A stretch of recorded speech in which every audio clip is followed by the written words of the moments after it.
राज्यातले टोलमुक्तीचं काउंटडाऊन सुरू झालं असून आता 65 टोलनाक्यांवरील टोलमुक्तीसाठी 3 दिवस शिल्लक आहेत। 1 जूनपासून राज्यातल्या 12 टोलनाके कायमचे बंद होणार आहेत। 53 टोलनाक्यांवर लहान खासगी वाहनं, एसटी आणि स्कूल बसला टोल माफी मिळणार आहे। त्यामुळे 1 जूनपासून राज्यातील जनतेला टोलमधून मोठा दिलासा मिळणार आहे।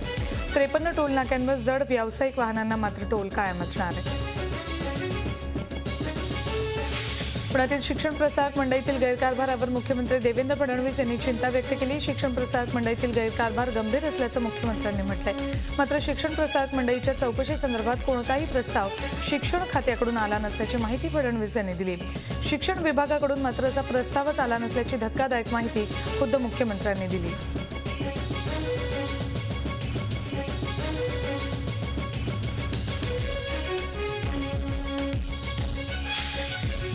डहाणूमध्ये मोठं बंदर बांधण्याची घोषणा केंद्रीय मंत्री नितीन गडकरी यांनी केली आहे। त्यात राज्य सरकारची 25% गुंतवणूक असणार आहे। येत्या 15 दिवसात याबाबत मुंबईत बैठक घेऊन निर्णय घेणार असंही गडकरींनी सांगितलंय।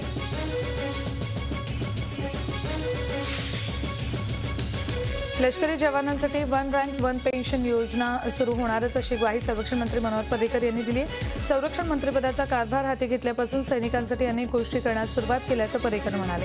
1 रँक 1 पेन्शन योजना सुरू होईल, मात्र त्यावरून राजकारण होऊ नये असंही त्यांनी म्हटलंय। राज्यातल्या चांगल्या 43 सनदी अधिकाऱ्यांच्या बदल्या झाल्यात।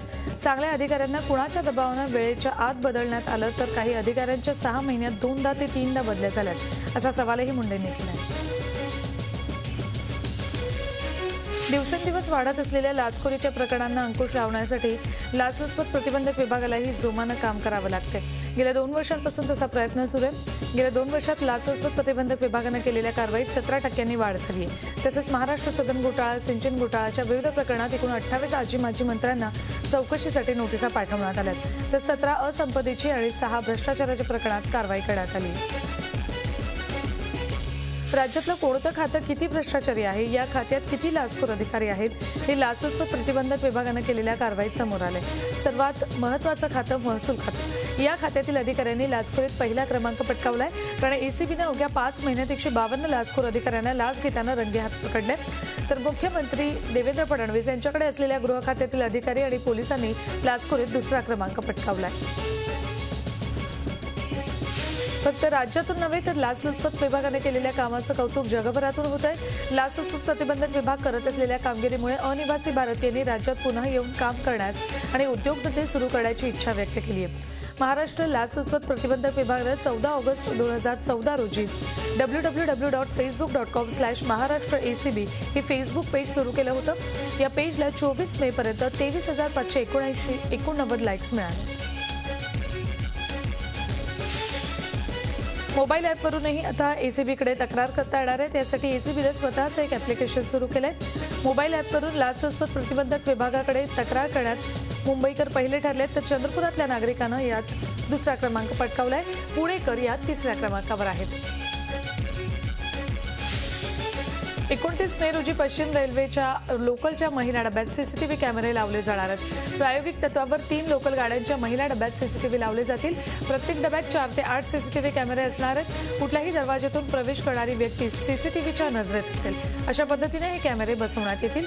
सर्व डबा सीसीटीव्हीच्या नजरेत येणार आहे। प्रत्येक कॅमेरा 3 मेगापिक्सेलचा असेल। पुण्यातल्या कॉलेज ऑफ मिलिटरी इंजिनिअरिंगमधून बोफकेल गावकऱ्यांसाठीचा रस्ता अखेर खुला होणार नसल्याचं स्पष्ट झालंय। खुद्द संरक्षण मंत्री मनोहर पर्रिकर यांनीच ही माहिती दिली आहे।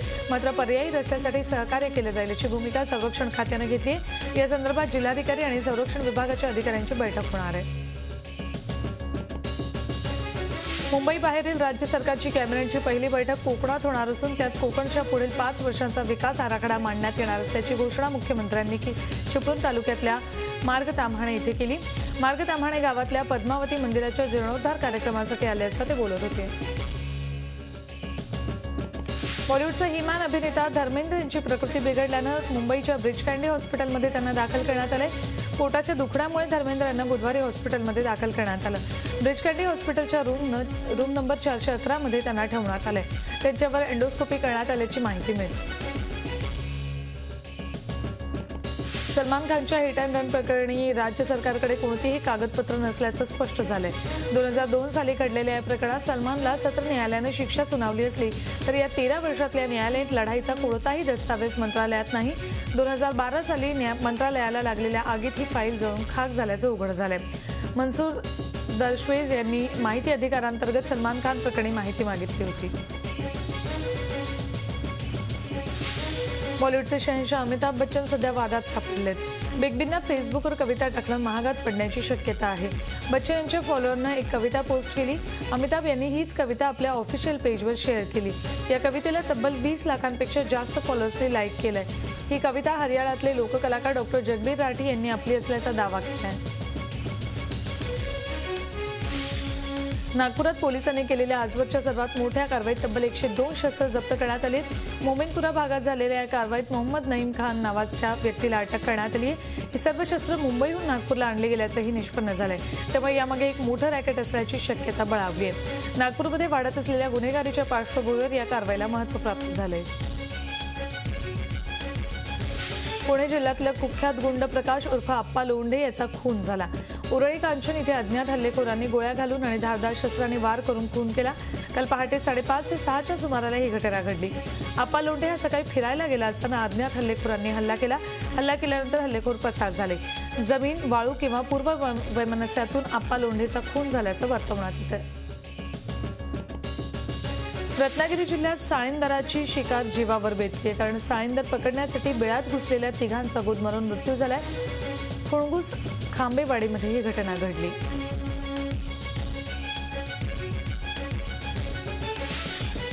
मुंबईच्या डीएन नगर पोलीस ठाण्यात मॉडेल पूजा मिश्रा आणि श्रुती गुप्ता नावाच्या मॉडेलनं हैदोस घातला। विनयभंगाची तक्रार देण्यात आलेल्या दोन्ही मॉडेलचा पोलीस स्टेशनला येताच सूर बदलला आणि त्यांनी पोलिसांवर आरोप करायला सुरुवात केली। या मॉडेल्सनी महिला पोलीस कर्मचाऱ्यांनाही धक्काबुक्की केली। या मॉडेल्सनी शिवीगाळ करत महिला पोलिसांना मारहाण देखील केली। या दोघींविरोधात गुन्हा दाखल करण्यात आलाय। मुंबईच्या कुर्ल्यात 4 युवकांनी फूस लावून 14 वर्षीय अल्पवयीन मुलीला पळवून नेले। या मुलीला दारू पाजून 4ही नराधमांनी तिच्यावर आळीपाळीनं बलात्कार केला। एका दक्ष मुंबईकर नागरिकाच्या सतर्कतेनं ही घटना उघड झाली। 4 पैकी 3 आरोपींना कुर्ला पोलिसांनी अटक केली असून फरार आरोपीचा शोध सुरू आहे। पोलिसांनी चौकशीअंती 3 आरोपींना अटक केली। 4थ्या आरोपीचा शोध सुरू आहे।